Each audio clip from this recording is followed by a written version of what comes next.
जय हिंद साथियों, आज के हम लोग इस सेशन में चर्चा करने वाले हैं एक मोस्ट इंपॉर्टेंट टॉपिक के बारे में जिससे पूरा देश नहीं पूरा दुनिया परेशान है। अब हम लोग समझते हैं वह कौन सा टॉपिक है जिससे पूरा दुनिया परेशान है। चलिए, अभी वर्तमान समय में जो दुनिया के लिए जो सबसे बड़ा जो समस्या बनकर उभर रहा है वह है आबादी, यानी जनसंख्या का इतना तीव्र गति से जो बढ़ोतरी हो रही है। यह जो कारण है यह दुनिया के लिए सबसे बड़ा खतरा बन गया है। अब यह खतरा इसलिए बन गया है, इसका अनेकों कारण है। पहला इसका कारण है रोजगार उपलब्ध कराना, दूसरा भोजन उतना पर्याप्त मात्रा में करना यानी उपलब्ध कराना, यानी कि अभी जो हम लोग के पास भूमि है पहले जितना था उतना ही है। ऐसा बात नहीं है कि पहले हमारे घर में 4 लोग थे तो हमारे पास जमीन था 20 बीघा, अभी हमारे पास 10 लोग हैं तो ऐसा नहीं है कि हमारे पास 80 बीघा जमीन हो गया। ऐसा नहीं है, हमारे पास उल्टा कम हो गया है जमीन, यानी कि जो भी जमीन था उससे हम लोग के भाई भाई में टुकड़ा टुकड़ा होके जमीन घट रहा है, बढ़ नहीं रहा है।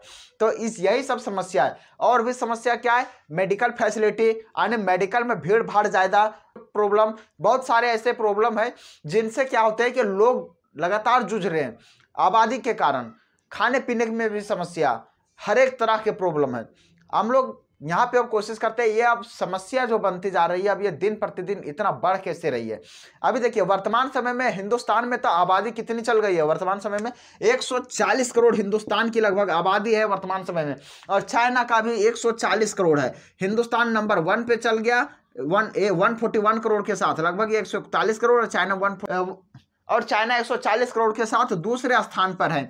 तो यहाँ पे ये पहले नंबर पे हमारा इंडिया और दूसरे नंबर पे चाइना, यही दोनों जो देश है इसी दोनों में आधा आबादी रहता है पूरा विश्व का। ये आधा आबादी तो यही है सिर्फ इंडिया और चाइना में। अगर एशिया को पूरा जोड़ दिया जाए तो दुनिया का 70%, 60 से 70% आबादी हमारे एशिया महादेश में ही सर्वाइव करते रहते हैं। लेकिन ये तो चलिए अब यहाँ तक तो समझ में आ गया, लेकिन अब ये समस्या क्यों है, इस पर निजात कैसे पाया जा सकता है? चाइना ने इससे निजात पाने के लिए, अभी हम लोग चाइना को पीछा नहीं कर पाते, लेकिन क्या हुआ, हम लोग चाइना को पीछा कर दिए। किसमें? आबादी में, इकोनॉमी में नहीं। इकोनॉमी में कर दिए रहते तो बहुत अच्छा होता, आबादी में पीछे कर दिए।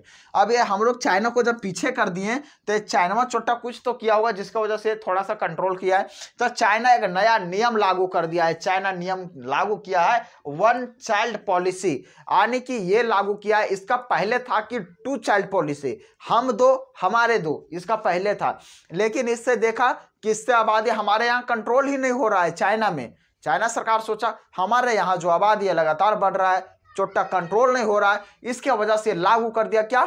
1 चाइल्ड पॉलिसी। अरे 1 चाइल्ड पॉलिसी इसके लिए अब सरदर्द का भी काम कर रहा है। अब ये सरदर्द क्यों बन गया है?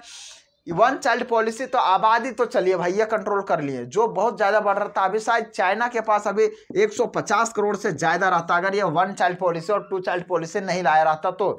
लेकिन इसको लाकर ये 10 करोड़ के आसपास से ज्यादा ही आबादी कुछ कंट्रोल कर लिया।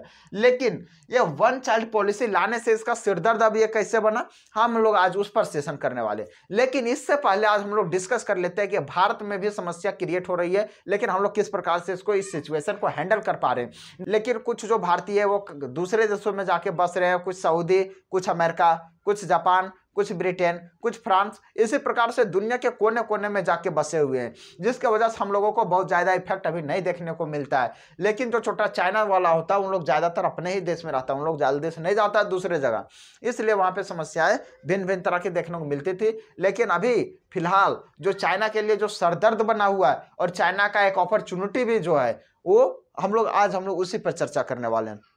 देखिए सबसे पहले चीन में जो बूढ़ा होता जो जा रहा है आबादी, इसके कारण से वहां की सरकार परेशान है। अभी देखिए पहले जो आबादी थी, पहले जब 1 चाइल्ड पॉलिसी, 2 चाइल्ड पॉलिसी, ये सारे जो नियम नहीं आए थे, उस समय के जो व्यक्ति थे वो सारे तो आज बुजुर्ग हो चुके हैं। उसके पश्चात जिसके पास 2 चाइल्ड पॉलिसी है, किसी का 2 लड़का है, किसी का 2 लड़की है, इस प्रकार से क्या हुआ, लड़का और लड़की, इसमें बच्चों की संख्या में इसमें गिरावट आ गई।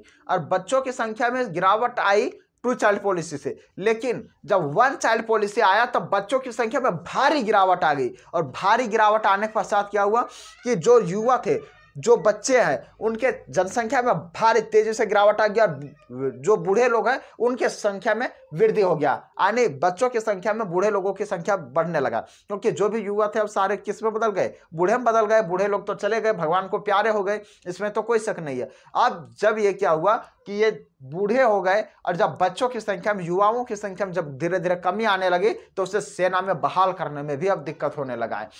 सेना में बहाल करने में दिक्कत इसलिए होने लगा है क्योंकि जिनके पास एक ही बेटा है, मान लीजिए आप ही के घर गांव के जिनके पास एक ही बेटा है, उन लोग जल्दी से पैसा वैसा को, उसके पास खैर कोई कमी नहीं, अपना घर में बिजनेस है, अपना जो भी है, उन लोग अपना सारा कुछ संभालता है। कोई नहीं सोचता कि हम सेना में जाके क्या करें, अपना जान जोखिम में डालें। इस प्रकार से वहां पे जो चाइना का जो आर्मी का जो मनोबल है वह लगातार दिन प्रतिदिन टूटता हुआ प्रतीत होता है। गलवान घाटी में 2020 में ही उन लोगों का आर्मी का मनोबल टूटता हुआ प्रतीत हुआ नहीं था, वास्तव में टूट गया था, जिसके वजह से क्या हुआ, वहां पे 40 जवान से ज्यादा शहीद हो गए और हमारे लगभग उन्होंने 20 जवान को भी मार दिया था। खैर कोई बात नहीं, हम लोग तो 40 जवान, हम लोग के जवान जो है वो 40 जवान बिना हथियार के मार दिया था, और छोटा उन लोग हथियार लाया था, वो लोग 20 जवान को मार पाया। यह तो अपने आप में इंडियन में गर्व की बात है। हम लोगों में लो है अब इसका आर्मी का। अब कॉन्फिडेंस लेवल लो होने के पश्चात क्या हुआ, चाइना ने नया नियम अपना लिया। अब ये नया नियम क्या अपनाया है, यहाँ पे देखिए। सबसे पहले इन्होंने जो पीजी वगैरह के जो भी स्टूडेंट था, इनके क्या था कि ये जो फाइटर जेट होते हैं, यानी लड़ाकू विमान होते हैं, एक दूसरे देश में भ्रमण उर्मन करते हैं, वो अलग होता है, और जो लड़ाकू विमान होते हैं अलग होता है। लड़ाकू विमान में जो आर्मी वाला सेक्टर में जिसको डाला जाता है, उसमें मल्टी टैलेंटेड बंदा को डाला जाता है, जो जिसके पास पूरा एकदम सक्षम होता है उस प्रकार के विमान को उड़ाने में। और जो ऐसे जो एक दूसरे पैसेंजर जो होते हैं, पैसेंजर वाला जहाज, उसमें से लो कैटेगरी के भी लोग चल जाते हैं। जो अब ये आर्मी वाला जो पायलट है, इसमें से अब क्या हो रहा है कि लोगों की संख्या कम होती हुई दिखाई दे रही है। अब इसमें वृद्ध जो बुजुर्ग है, उन लोगों की संख्या ज्यादा बढ़ गई है, तो सेना में बुजुर्ग लोगों को रखना तो ठीक बात है नहीं, तो इसलिए इन्होंने क्या किया है कि ग्रेजुएट से भी अब सेना में शामिल करने का इन्होंने ठान लिया है। सेना में शामिल ये ग्रेजुएट से करना है, लेकिन अब ये पीजी वालों का क्या कर रहा है, ये पायलट बना रहा है। पीजी वाले को ये आर्मी का पायलट बना रहा है, जो पहले क्या करता था, पीजी वालों को नहीं बनाता था, पहले बीएड टीएड सब कंप्लीट करवा लेता था तब बनाता था, लेकिन अब ये क्या करता है, पीजी वाला को यहाँ पे पायलट बना रहा है, और ये ग्रेजुएट जो है उसको सेना में शामिल करने लगा है। पहले पीजी वाला को सेना में शामिल करता था, अब ग्रेजुएट वाला को उठा लिया। अब यहाँ पे देखिए हद तो यहाँ हो गई अब चाइना के लिए। इसका जो आर्मी जो मनोबल, इसको टूटते हुए कंट्रोल करते हुए इन्होंने क्या किया, जो नाबालिग बच्चे हैं उनको भी अब ये सेना में ऐड करने लगा। खैर हमारे देश में भी अग्निवीर योजना के तहत नाबालिगों को सेना में ऐड किया जाता है, लेकिन जब वो सेना में पूर्ण रूप से जब वे अपना क्या करते हैं, ट्रेनिंग खत्म करके जाते हैं, तो वे बालिग हो जाते हैं। और यहाँ पे देखिए अब ये नाबालिगों को किस प्रकार ऐड कर रहे हैं। इस वर्ष से यानी 2023 से इन्होंने 1415 यानी 15 से 16 वर्ष के जितने भी स्कूली छात्र हैं, बहुत बड़ी मात्रा में लगभग 4500 स्कूली छात्रों को इन्होंने सेना में बहाल कर लिया है।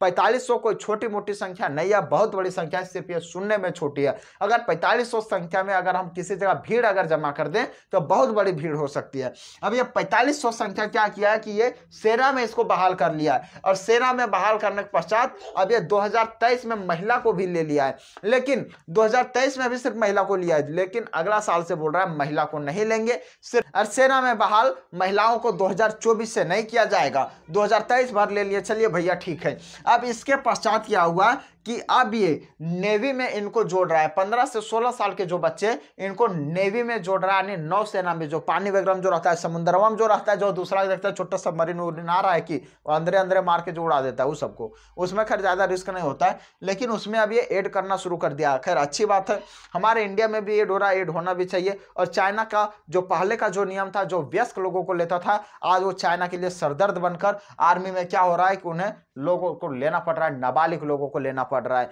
ये चाइना का बहुत बड़ा ड्रॉबैक है, और ये ड्रॉबैक चाइना बहुत ही जल्द उभर नहीं पाएगा, क्योंकि उसे आवश्यकता पड़ेगी भारी मात्रा में सेना का। हालांकि चाइना के पास पैसा है, वह किसी भी देश से अपना सैनिक मंगा सकता है, वह कहीं से भी वो अपना सेना का इंतजाम कर सकता है। हम लोगों को देखना है अपना इंडिया को भी इस प्रकार से नियम लाना चाहिए। One child policy, two child policy नियम लागू करना चाहिए, ताकि हम लोगों का भी पास क्या हो सके, आबादी की कुछ कंट्रोल हो सके, ताकि लोगों को रोजगार प्रॉपर मिल सके, बेरोजगारी में कमी की जा सके, मेडिकल फैसिलिटी अच्छी हो सके, एजुकेशन फैसिलिटी अच्छी हो सके, भोजन लोगों को अच्छा मिल सके, और लोगों को रहने सहने के लिए, सारा कुछ करने के लिए उन लोगों के पास अच्छी से मकान हो सके। इन सारी चीज़ों पे देना चाहिए ध्यान। लेकिन हमारी सरकार तो अभी सोई हुई है पूरा गहरी नींद में। One child